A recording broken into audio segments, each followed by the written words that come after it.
Nti olowooza kiki ekirina okukolebwa abakuumaddembe okumalawo ekiwamba bantu ekizzeemu mu ggwanga. Bwe twogera kakati ekiwamba bantu kizzeemu mu bitundu by'eggwanga eby'enjawulo naye ggwe wendowoozayo ku kiki ekirina okukolebwa bano abakuumaddembe okumalawo omuze guno ate oguzzeemu. Ono tataddeeko linnya lye naye agambye embeera yonna egenda mu maaso mu ggwanga eraga nti abantu bakowu both the security agencies and the bekikwatako n'obwavu obuluma abantu ensangi zino naddala okusingira ddala mu bavubuka.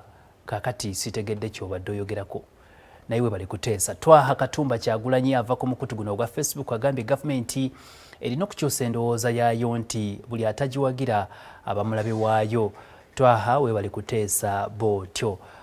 Taani omulala ono ye Ssenyonjo Edward agambye nze ndowooza bannayuganda agamba nti ndowooza bannayuganda babalekera eddembe ly'okuwagira ekibiina ky'ebyobufuzi kyawuliriramu eddembe since Uganda is a multi-party country.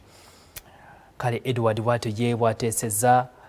Semanda Frank naye ava ku mukutu guno ogwa Facebook agambye poliisi n'ab'ebyokwerinda balina okuddamu okuzzaawo checkpoints n'okulawuna ekiro.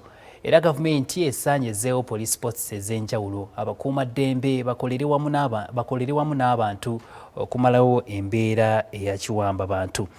We bali nnyo okuteesa bw'otyo. Hardboy Lule Simon Peter agamba nze Lule Simon Peter ekitemu ku Metro Junior School. Nze ndowooza poliisi bwe beerina omumenyi w'amateeka gwekwata erina okwambala yunifoomu ya poliisi.